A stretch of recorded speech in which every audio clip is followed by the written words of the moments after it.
am for transparency. I think people assume salaries are confidential, but everybody knows what other people want.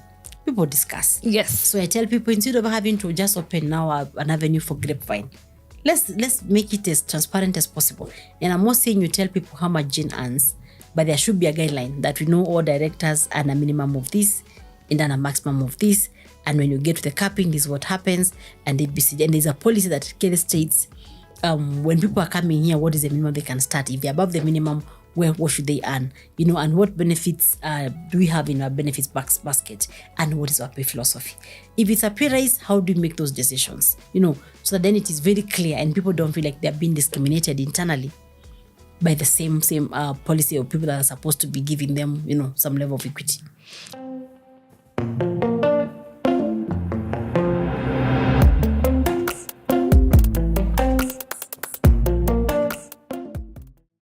People pros, and welcome to the People Champion podcast by Elevate HR. This is the 4th episode of our new segment, which we're calling the People Companies Impact Stories, where we feature exceptional people leaders who are doing impactful work. Now, you are going to love today's guest. She is the epitome of grace, influence, and power. She is an award-winning HR mentor and coach. She is a thought leader in the HR space. She has over 15 years of experience in the space in different industries, ranging from startups, non-profits, for-profits, corporates, you name them. She's been there, done that, got a t-shirt to prove it. But she's also the Vice President for Women in Africa, the Kenyan Envoy for the World Women Organization, and she's currently the founder and the Managing Director and HR Projects Director at Career Management Center, which is a HR consulting firm. She's also a member of the Institute of Human Resource Management. She's a member of the Talent Council and the Vice President of the Nairobi HR Ingo Roundtable. She's also the recipient of numerous awards, HR Mentor of the Year, and very recently she's been recognized as one of the top 50 most influential women in Kenya 2024. Come on now. Congratulations, first of all, on this recent award, and welcome to the show. Yeah. So tell us a little bit about your journey leading up to this moment. Wow. So I'll try to focus just on the professional part of the journey. Yes, please. And let me start with what I studied. I studied biochemistry, BSc Biochemistry, University of Nairobi. And after graduation, I went for a postgraduate in HR, Human Resource Management. And after that, got internship like everyone, worked for different organizations, the PPC, International Medical Corps, and several others, up to the year 2016. First and foremost, how do you move from biochemistry to HR? I happened to go for an internship that made me move from different departments. So I went to engineering, I went to sales, I was in the lab where I spent most of my time. I went to HR and all that. So I actually felt like I was really at home in HR, the kind of assignment that they're doing at that particular time. Also, you'll be very surprised that there are very many people who know that jobs are applied through the HR office, but they don't know where that is studied. So for me, I was very shocked during that internship to realize that there's actually a college that people go to study this. And I was like, oh, then this is what I happen to do. Wow. Yeah. I would say that you're one of the most successful HR leaders in the space that I have met. So what would you attribute your success to? I think I would say, first of all, just being a long life student. I'm always eager to learn. When I see people asking things or sharing things, then I don't assume the knowledge I have is still what is working. I'll be able to go out of my way, be able to research. You'll be very surprised to learn that I've actually have a very big database of frequently asked questions by HR people. And then they ask and I'm able to research. And if they ask that for the 5th time, then I don't even need to research. I'll be like, yes, but my research for this particular year, then this would work. Check here, make a reference here.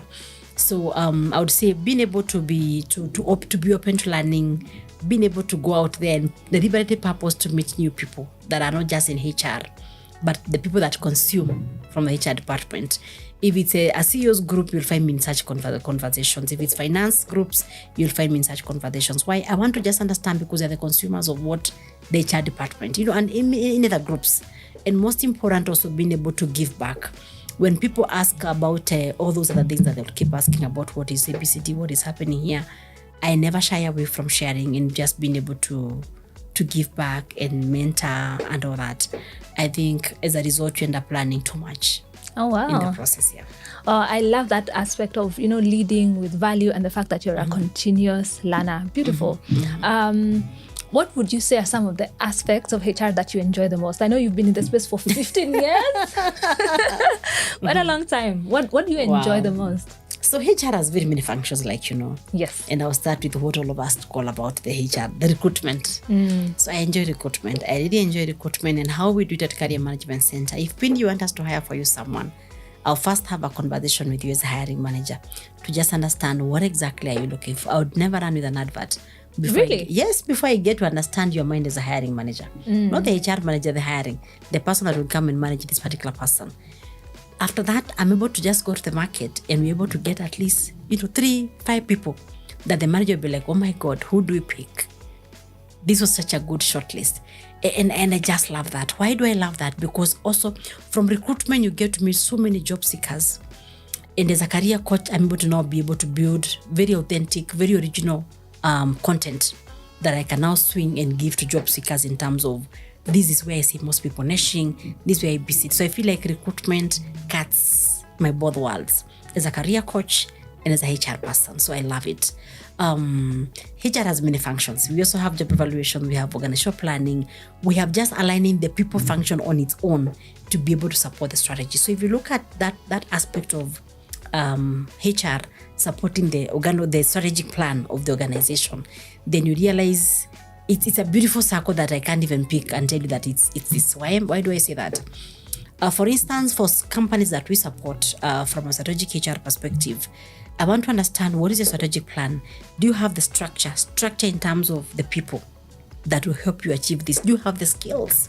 It could be that you have to hire new people, or maybe we are saying we have to train the following people, and therefore coming up with different training programs that are very specific for that team, not generic, but for that team, and just working with teams to develop those competency programs, competency mapping that is very specific for those different programs. Being able to talk about the leadership style as part of that, which still lies in HR, ensuring that the leadership team that we have, the culture of the organization, all those are things that fall in the arms of the HR, and they are very, very, very important. You can have everything else, but if those various elements are not aligned, and therefore for me, that's where I enjoy playing HR at. I help the organization come up with appropriate structures. I call them optimal structures for the organization, for the departments, and even the bigger picture. Being able to determine the skills that are required, the number that is required for us to be able to work and do ABCD, the skills that are required, and most important, the culture and the leadership philosophy in that organization. Aligning that, when you achieve that as a HR, then it feels very, very, very nice. Wow. Yeah. I'd like us to, for the purpose of this conversation, to talk about also one of the most important aspects of HR, which is compensation. Awesome. So I know you also deal with that at Career Management. So first question, just first and foremost, what would you say are some of the important factors when you're determining an employee's compensation? So first of all, the law gives a minimum wage. So if you have to go to that level, then make sure that you're paying above the minimum wage. So there's what you call the minimum wage by law that's given every Labor Day, I guess, in Kenya. Then we have the minimum living wage. So as an organization, you have to determine that you want to give the minimum wage, which they may not be able to live with, or you want to be a good employer and give what you call the minimum living wage. We will start looking at, if I pay them this, can this person afford accommodation? Where? Can they afford their bus fare even to the office? Can they afford to take their kids to school? Even just one child to school? Can they afford healthcare if you're not giving that? So those are some of the factors that we consider. We also consider sometimes what the market is offering, because you also want to be competitive, and you're not hiring from somewhere else. We are hiring from the same market. So if you're not competitive in terms of that, then sometimes you really struggle. And I know I have had a school of thought where people say you don't compete on money. You actually compete on money. There are times that you keep hiring and you keep losing all the guys that you hire. You become a training ground simply because you can't pay them. And therefore that external comparison of what the market is paying, especially for unique skills, it becomes very, very, very, very important. So there are many factors. So internally again, there are factors that we look at when you're saying how much then do we pay this particular job and ABCD. I guess we'll talk about it at some point, just to understand how do you determine then as an assistant level we pay them this, an officer we pay them this, a manager we pay this. But in the bigger picture, you must have a pay philosophy that guides your pay decision. How do people progress in their pay from maybe if they work for you for the next 5 years? How do they progress in that? And when that misses, then people will keep coming to your office asking for a pay rise. And you'll keep maybe feeling like you're very stuck as a HR or as a CEO, because then you don't know how to make that particular decision. You don't know how to give this person 5% and deny the other person, and you have no criteria. So there must be a very clear procedure. Do we do performance driven? Do we do collar? Do we do what exact? How people progress? Do we do an anniversary? Do we do something to just retain the employees? How do you compare with the external market? So all those are factors that you have to keep looking at in terms of when you're determining what should they go for. So I think you've partially alluded to this, but would you say that compensation generally and largely affects, employee motivation and performance and engagement? I think I will not tie to performance, because then that's a very different. Let me first say, does it affect engagement? So different people, depending on their level of the level in the career rather. When people are entry level, money is a big factor for them. Absolutely. It's a big factor, because then you want to be able to just meet your obligations. If you have a job that you can't pay rent, you can't pay your bus fare, you can't buy a car, even if you want to buy a car, you want to go back to school, it is not meeting the basics of what you want to do. And remember, we also have who we call the working poor. People who are working, but then they are being paid very low. Nothing will make them stay there if someone offers them something extra. Nothing will make them stay there. As long as they know they will stay, because maybe they think that is a general condition in the market. But if someone tells them you can apply for this job and you'll get 20,000 more, trust me, they will not sleep. Applying for those and doing everything for them to just be able to move. And why it's a factor also is because sometimes when people are not paid very well, and I'm not saying side hustles are for this, but there are people who will do even 10 things just to be able to meet their obligations. So yes, pay is a big factor. Is a big factor for being an employer of choice, but it has to be a mix. It has to be a mix of different things that make that. Some people will argue that as long as someone else can pay your employees more than you're paying, then it is not a competitive factor. But it is. I'll keep saying it is, depending with what level are we talking about. So as you go up that ladder, you realize that as you become CEOs, even senior managers, sometimes at manager level, you're able to even trade some money for something different. Like you could be looking for growth. Maybe you just want to move from being an officer to a manager, or from a manager to a director, and maybe those two roles are paying maybe the same. Like you could just move for the same amount of money or even for less. But at that particular point, the money you are earning is already meeting your basic minimum needs, and you're even able to save. There are people who say they don't save. So for that particular person, you really can't tell them that money is not a big factor. Yeah, true. It's a big factor. I totally agree with what you've just said. I recently stumbled upon a report by Glassdoor. So they said 68% of the participants of that survey listed compensation as the number one factor that they consider when they're accepting a job. But surprisingly, when it comes to performance, it doesn't really have that huge of an impact. In fact, they called it like more of a hygiene factor. Like, when it is missing, it's an issue. But when there's more and more of it, it's really not that big of a factor. Exactly. And I agree with that survey. So I'll tell you from exit surveys, because when people are leaving, even engagement, when you do an employee engagement survey and you're asking people, what would make you leave? And you give them those factors, maybe the work environment, maybe your boss, maybe your pay and stuff to do with that. You'll still realize that very many of them will actually say my workload and then the pay. Or the culture. Even culture will be mentioned. But there are people who would not move even if they go another job, as long as it's not they're able to keep their money and all that. Culture is equally important. But you'll find that depending with where you pay, some people who pay very well, then the culture becomes a problem. Sometimes also you pay and you don't have equity. That lack of internal equity causes so much trouble, regardless of how much you're paying. So it's a big topic. It's a big topic that needs that is not just about what I'm taking home, but people look at it in different. Why is Pindi earning 2 times what I earn? Yet we are peers. Yet I am her boss. So some of those things, regardless of how much you're paying, they cause a lot of discomfort. But in terms of performance, apart from the sales guys that I know it works with directly, because if you are being told you sell this, you get this commission. It's like something different. You know what I mean? It has a direct correlation with what you take home, and therefore it's what I was telling you about the carrot and stick. You are dangling that carrot, sell more, get this carrot. Sell more, get this carrot. Yeah. And they sell and sell and sell and sell. So not all departments are able to be tied to that. There are times you can even have very expensive people because of the time that they have taken to be in the organization. But their delivery does not even match a quarter of some people who are earning very low compared to them. Yeah, so I wouldn't say a lot of cash goes with performance.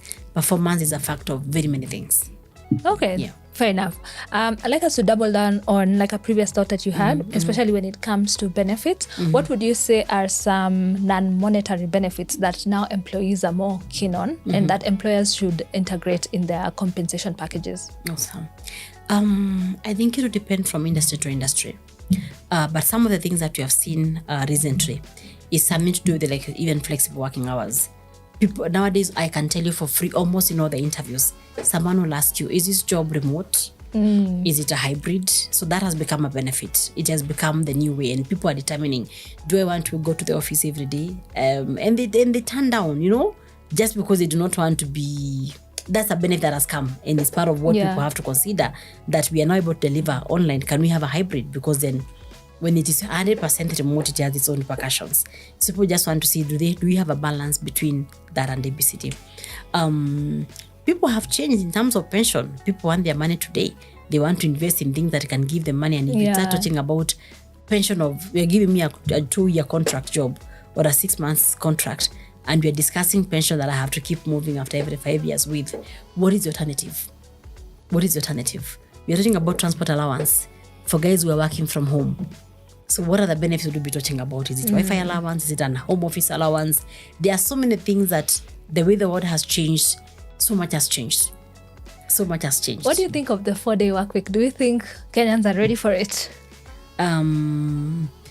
It will depend on the workload and also the industry. Yeah. Okay. I think so.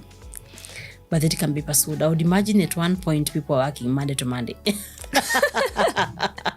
So now that the law allows for us to rest in Kenya for a Sunday, I guess people would pursue and get to maybe at least 6 days. Saturday, here you work for 6 days, not even 5. Legally, you work for at least only one rest day. Only one rest? Okay. Yeah, legally, it's one rest day. Wow. If your boss is giving you 2 days off, it's because they choose to give you as a benefit. But legally, in the Employment Act, it is everybody must at least have one rest day per week. So we are actually on a 6 days work week. Damn. So it actually depends. All right. I think so. So I'd like us to get into what you mentioned, equity. So first and foremost, how should companies communicate compensation to their employees? Are you pro transparency when it comes to salaries? Oh, yes? I am for transparency. I think people assume salaries are confidential, but everybody knows what other people want. People discuss. Yes. So I tell people, instead of having to just open now an avenue for grapevine, let's make it as transparent as possible. And I'm not saying you tell people how much Jane earns, but there should be a guideline that we know all directors earn a minimum of this and then a maximum of this. And when you get to the capping, this is what happens. And there's a policy that clearly states when people are coming here, what is the minimum they can start? If they're above the minimum, what should they earn? And what benefits do we have in our benefits basket? And what is our pay philosophy? If it's a pay raise, how do we make those decisions? So that then it is very clear and people don't feel like they're being discriminated internally by the same policy of people that are supposed to be giving them, some level of equity. I love that. I think I'm also pro transparency, maybe to the extreme end, but yeah. So speaking of equity, I know we still have long way to go when it comes to that. But how can organizations ensure that they support or advance equity when it comes to their employees? In the organizations. Yeah. Awesome. So there's a process that we call a job evaluation. And in a job evaluation, part of the output is job grades that tie to the pay grades. So you look at different factors like a factor like, does this job make decisions or not? What is the working environment? Do they make decisions or not? What is the impact of error for this particular job? Some jobs will have very huge impact of error. Like I like giving the example of the way you have someone deciding how to make your house and what pillars to use for the strength of your house to stand. If they make a mistake in the mixing, in the advisory and all that, you'll only see that crack 3 years down the line. You have paid them, they have gone. So you better get a very good person to handle that for you when you're doing the building, and all that. Even to advise you where to buy. If you get that advice and then there's a mistake, the cost is humongous. Some other decisions will be, there's a mistake, we can just see it immediately and it can be rectified immediately. So there are very many factors that we use in getting those particular jobs. The external relations, someone who goes to represent you to the investors is very different from someone who doesn't leave the organization at all, just lives with other colleagues in the office. Yeah. Those two require different levels of skills and they have to be paid differently. So using those parameters, we call them compensable factors. We are able to now come up with different grades to ensure that people are put, jobs of equal value are put in the same band, and there's a justification for why these two jobs are being paid the same, and the person making that decision can actually explain. Yes. Why you can be paid what you're asking, because this is where we are until the time that we make this particular. So that making sure that you have very clear grades, and of course the policy issues that I told you about, and also having transparency in how those decisions are made. I really think all companies should implement the bands and the grades. It's just so much easier. But what do you think about performance-based pay? Do you think compensation should be a tool for performance management? For me, I like separating. Why? Yeah, because it's sometimes you can't even quantify. It's a more subjective process.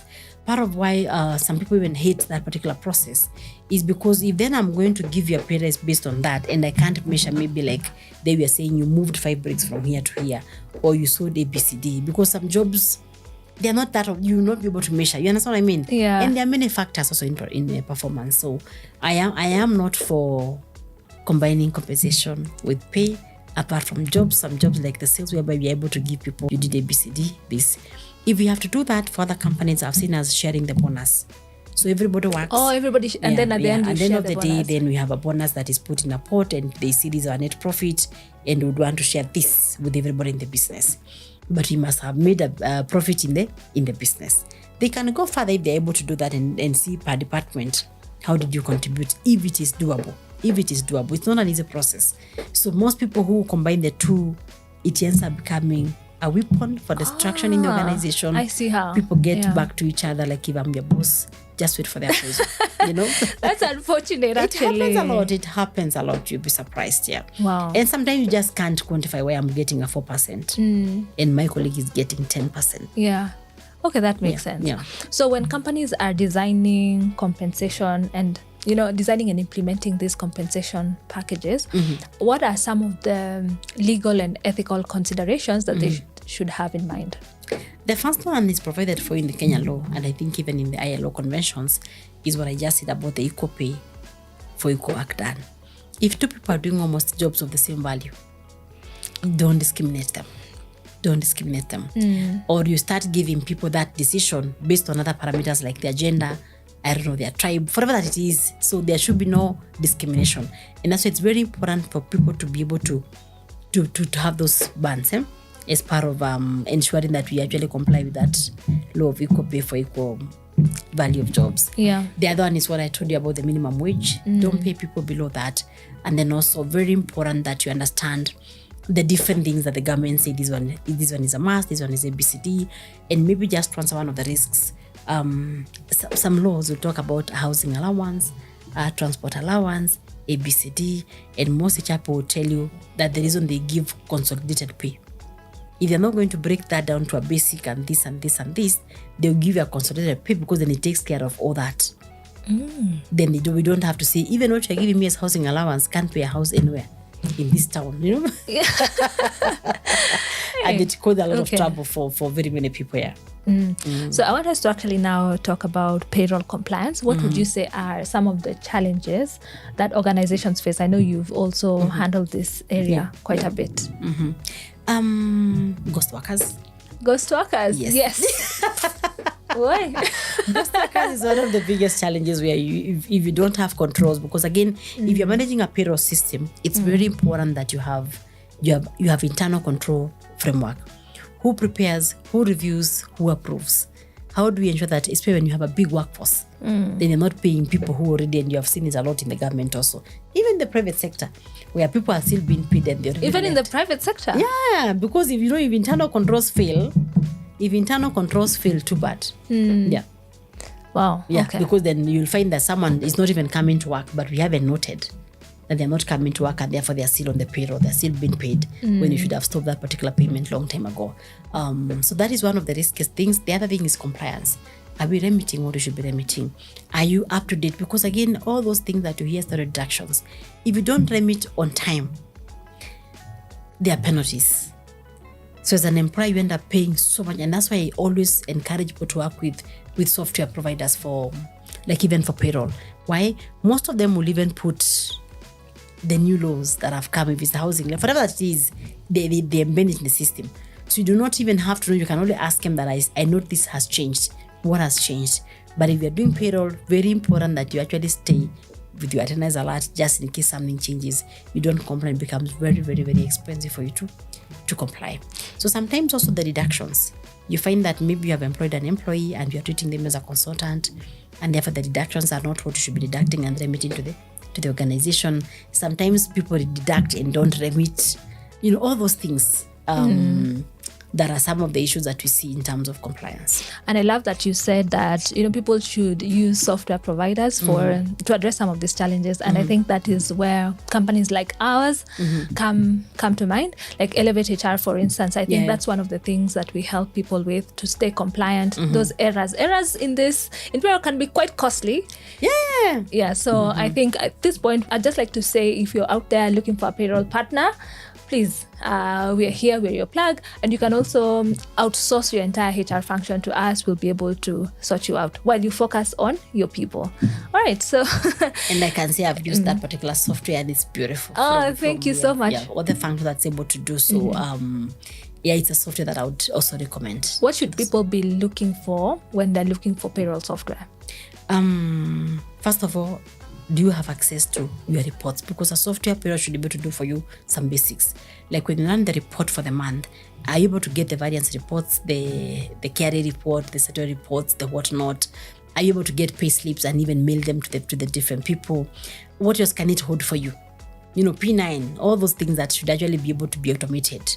So a payroll software should actually remove the whole of that load of, before the tech craze and all that, people would be working a file this big, just verifying who came, who did what, and ABCD. Yeah, so the system should actually be able even to even remind you. If it's a good system, it should even tell you this contract is expiring in the next 30 days. Or this contract is already terminated. And the system, the payroll system will even remove that particular from the payroll for that particular month. Even if you don't remove, they will drop it. So you can actually, there's a variance because this month you processed less employees than there was last month. Yeah, so a good system, and it should also be user-friendly. Don't go for something that requires you to take 3 weeks training to just understand how the system works. Yeah. Should be easy. I love that. So reports are simple and easy to use. And those are some of the design principles that we had in mind when we were designing the software. We wanted anybody who can understand English, basic English, to be able to use it. Anyway, so back to now compensation and benefits. What would you say are some of the emerging trends in the sector? Some of the emerging trends in the sector. Let me first of all just say that we have the gig economy. Where people are doing jobs with different employers. So if you're working for 3-4 employers, and I think I saw one of the parliamentarians trying to drive this in parliament, I can't remember who exactly it is, so let me not mention them, but I think I saw a bill towards this.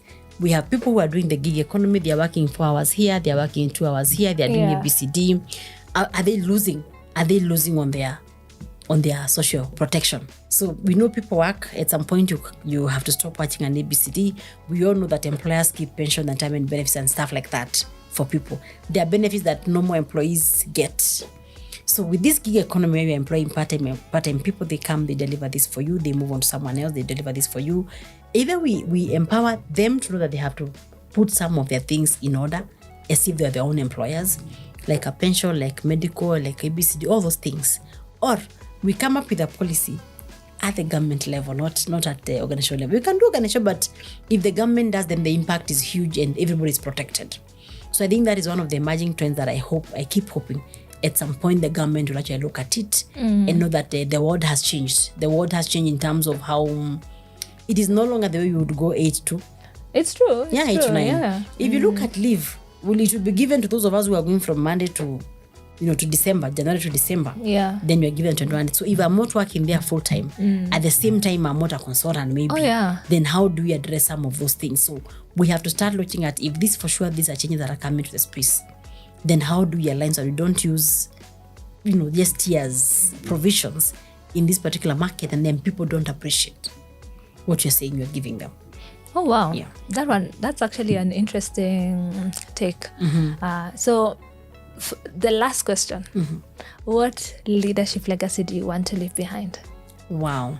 I would want to leave a leadership legacy where I am people oriented, and I would want to lead people. Not I'd want a balance between getting work done and getting people involved and all that. But if I was to lean, it would be more on empowering the people, helping them do what they thought was impossible, and just inspiring them to go to their next level. So I would want a legacy whereby in the field of HR, if I was to speak for HR, where I leave a mark that is positive and that goes beyond what HR is currently known for. I would want HR to move to that strategic level, like I spoke when we were starting, about knowing that we align the organization with so many elements from the skills to the quality of staff, to the leadership, to the culture, things that are soft, but they actually affect so many aspects of how the surgery gets to be done. So away from the traditional functions of recruitment, documentation, labor law compliance, and those other things, just make it the workplace in a way that we can actually support using the people pillar. So I'd want to leave to the ones that I work with, to organizations, the ones that I work with, I'll always tell them about the three-legged stool. And that one leg is actually the employees, the people. And them knowing that they can have the best structure, they can have the best products. But if this leg of that three-legged stool, we have the financial, the stakeholders, the customers, these are the one can only be the human beings, the people that deliver that strategy, the people that take this product to the market, the people that take care of your customers. So if this is not well taken care of, it doesn't have to be in terms of money, but in terms of the things that I've just spoken about, the culture, the leadership, of course, paying them well, and those other factors, then the business can never thrive. And that's what I would want to be the legacy from my HR perspective. As a person, I would want to be known as someone who shared what I had, be it knowledge, anything that would make people move, and for us to win together would be what I would go for. Wow, yeah. And what a beautiful legacy that is. Thank you. I just want to assure you that even as it stands right now, you have left such an indelible mark in the lives of so many young professionals. And I say that confidently because of just of the feedback we've gotten from some of the community members. Every time we have you on, people are always looking forward to just joining in and hearing what you have to say. So thank you so much for being on this podcast, for the work that you're doing for the HR space, and congratulations on all your achievements. Thank you so much. You're also doing a very good job even hosting this podcast and all the work that you do for HR. If you don't tell you also, you do a good job. Oh, thank you for giving me my flowers. Yes, fantastic. And remember, if you're at home and you're looking for software to help you run your employees' payroll, leave, and performance, we got you. So sign up on the link below to book a demo with us. Till next time, bye. Bye-bye.